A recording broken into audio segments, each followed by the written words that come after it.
Backstage, in the half-light between takes, John Wayne opened an old letter. The paper was yellow. The edges were soft. And when he read it aloud, the toughest men in the room had to look away. Monument Valley, Utah. 1976. The set of the Shootist, John Wayne's final film. The desert stretched forever in every direction, red rock, blue sky, the kind of landscape that made men feel small. Wayne had filmed here before. Many times. This place had made him a legend. But this time was different. This time, he was dying. The cancer had been diagnosed 2 years earlier. They'd removed a lung. Told him he had time, maybe. Told him to rest. John Wayne didn't rest. He made movies. Because that's what men like him did. They worked until the work was done. The Shootist was about an aging gunfighter dying of cancer who comes to a town for his final days. Art imitating life. Life imitating art.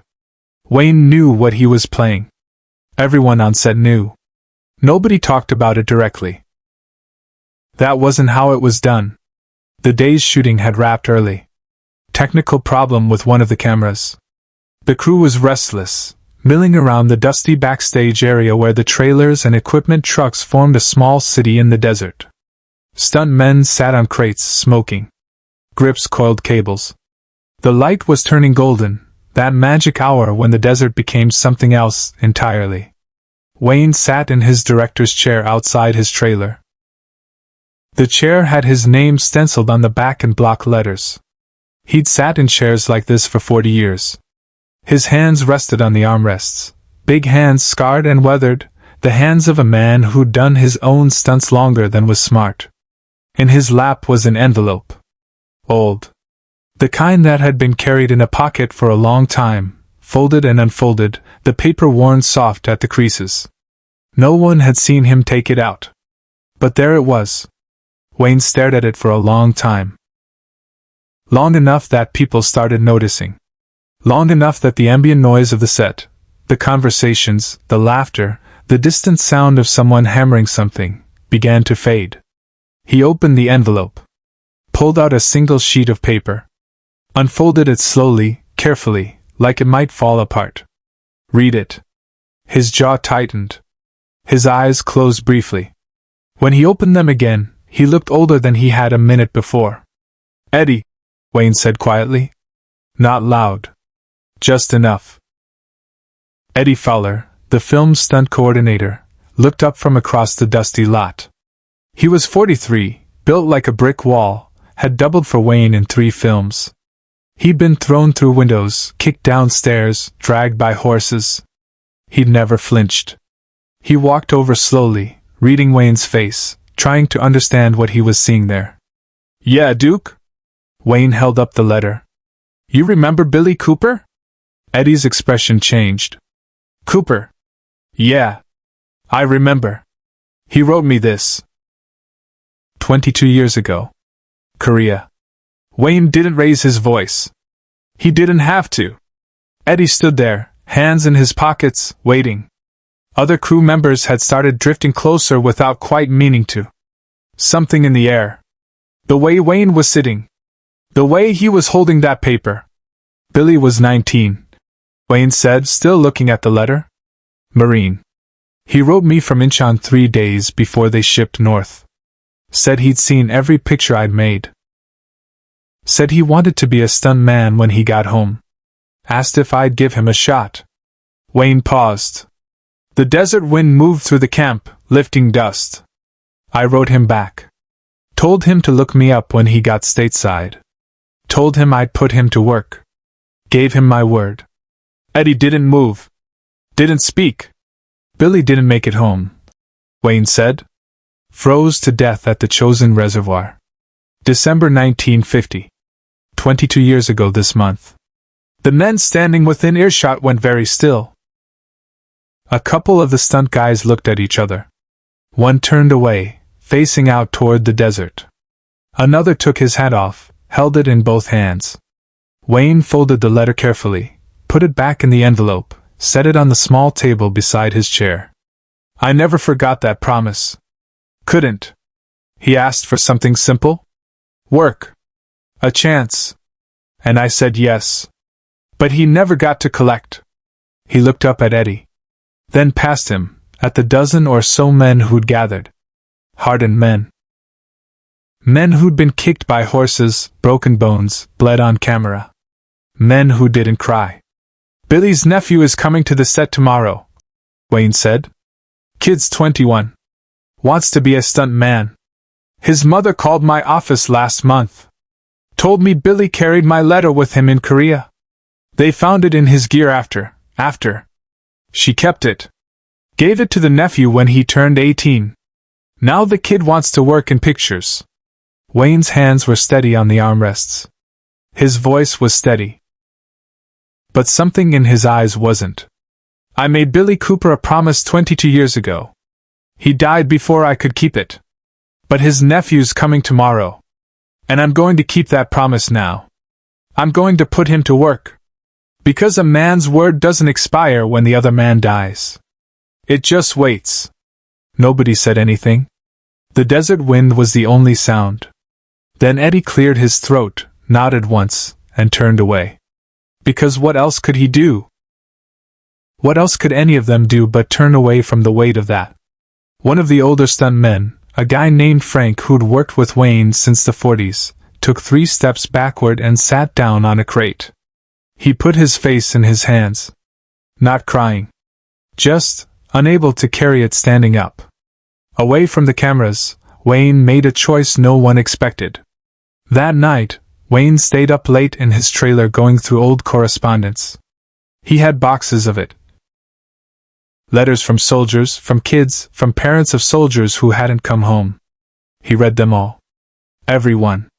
He always had. There were more promises. He counted them.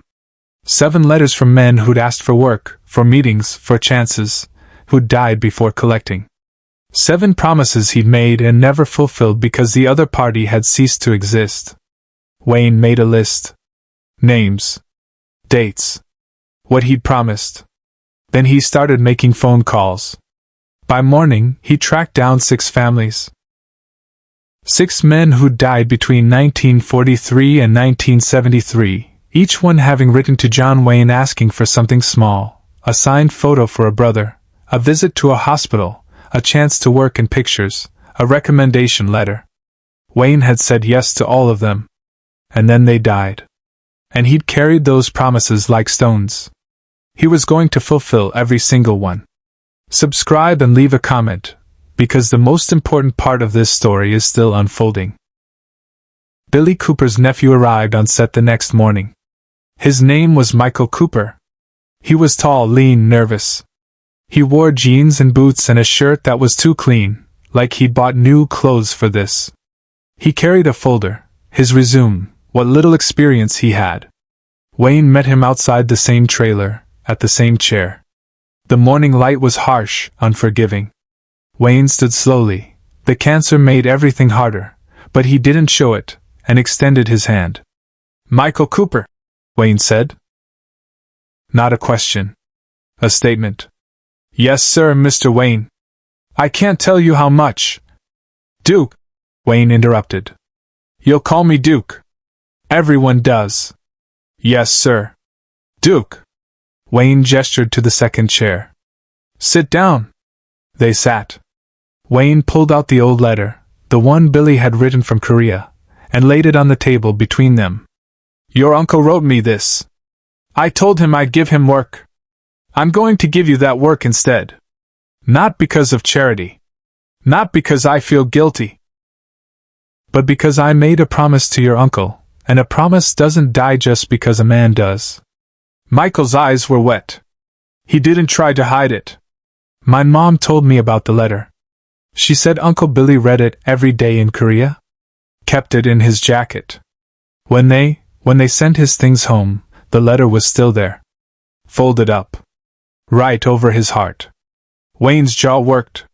He looked away, out toward the desert, toward Monument Valley stretching red and eternal under the morning sun. Your uncle died doing something that mattered, Wayne said quietly. I never went to war. Never served. I made pictures about war while other men fought them. I've carried that my whole life. Can't change it. Can't fix it. But I can keep my promises to the men who did serve. That's all I've got. Michael nodded. Couldn't speak. Eddie Fowler's going to train you, Wayne continued. He's the best. You'll do what he says. You'll work hard. You'll earn your place. And when you're ready, you'll double for me in a scene. One scene. So I can tell your mother that her brother's nephew stood in for John Wayne. That Billy Cooper's family finished what Billy started. Wayne stood. Extended his hand again. Michael took it. Thank you. Michael managed. Wayne shook his head. Don't thank me. Thank your uncle. He's the one who asked for something worth having. Over the next 3 weeks, Michael Cooper learned to fall, to fight, to take a punch on camera. Eddie pushed him hard. Wayne watched from his chair between takes, saying nothing, just observing. The kid had guts. He had heart. He reminded Wayne of 100 other kids who'd come west hoping to work in pictures. Billy Cooper would have been proud. On the 23rd day of shooting, Wayne had a scene where his character, an aging gunfighter, walks alone down a street, knowing he's heading toward his death. It required a long shot, a silhouette, a man walking into the sun. Michael, Wayne called from his chair. The kid jogged over. Yeah, Duke? That shot. The walk. You're going to do it. Michael's eyes widened. Me? But that's you. That's the Shootist's walk. That's a man walking toward the end knowing it's coming, Wayne said. Your uncle did that walk. At Chosin Reservoir. In the snow. Toward the Chinese lines. He knew what was coming. He did it anyway. You'll do this walk. For him. Michael couldn't speak. Just nodded. They shot it in one take. The long walk down the dusty street. The sun behind him. The silhouette of a man carrying something heavy towards something inevitable. The director called cut. The crew was silent. Wayne stood slowly from his chair. Walked over to Michael, who was still standing in the street, still in character, still carrying the weight of what he'd just done. Wayne put his hand on the kid's shoulder. Your uncle would be proud. Michael broke. Right there in the street, with 50 crew members watching, he broke down and wept. Wayne held his shoulder and let him. Because what else do you do when a promise 22 years old finally comes due? But what followed would stay with everyone who witnessed it, forever. That night, Wayne gathered the crew. Not for a party. Not for a celebration. He stood on a flatbed trailer, makeshift stage, and he told them about the other 6 promises. The other 6 men who'd written letters, who'd asked for small things, who'd died before collecting. He told them about Private James Rodriguez, who'd asked for a signed photo for his little brother's birthday. Killed on Iwo Jima? The little brother was now 53, living in San Diego. Wayne had tracked him down. Had a photo framed and signed. Was shipping it tomorrow. Corporal David Chin, who'd wanted Wayne to visit his father in a VA hospital. Killed in Vietnam. The father had died 3 years ago. But Wayne had found the man's widow, sent her a letter thanking her husband for his sacrifice, told her that David's wish had mattered. Sergeant William Brooks, who'd asked for a recommendation letter for film school. Killed in a helicopter crash in 1968. Wayne had written a letter to the school anyway, 17 years late, recommending that they establish a scholarship in Brooks' name. The school said yes. And 3 others. 3 more promises. 3 more men who believed John Wayne's word meant something.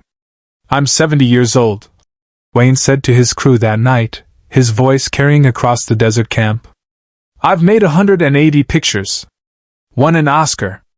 Got my name on the sidewalk in Hollywood. But none of that matters as much as keeping my word to men who can't hold me to it anymore. He looked around at the faces. Stuntmen. Grips. Cameraman. The director. All of them silent. We make pictures about heroes, Wayne said. About men who do the right thing when it's hard. But those are just pictures. The real heroes wrote me letters from places I never had the courage to go. The least I can do is keep my word to them." He stepped down from the trailer. The crew stood, not applauding. Something deeper than that. Standing in respect for promises kept 20 years late. Wayne walked back to his trailer alone. The letter from Billy Cooper was still on the table. He picked it up, held it for a moment, then placed it carefully in a wooden box with 6 others. 7 promises. 7 ghosts. All accounted for now. Share and subscribe. Some stories deserve to be remembered. John Wayne died 3 years later, in 1979. In his will, he left instructions. The box of letters was to be donated to the Marine Corps Museum. With a note. "These men asked me for small things. I'm a movie star. They were heroes. I kept my promises because it was all I had to give them." The box sits there still. 7 letters. 7 names. 7 promises a dying man refused to break. Michael Cooper went on to a 30-year career as a stunt coordinator. He never worked a film without carrying his uncle's letter in his jacket pocket. Right over his heart. Where promises belong.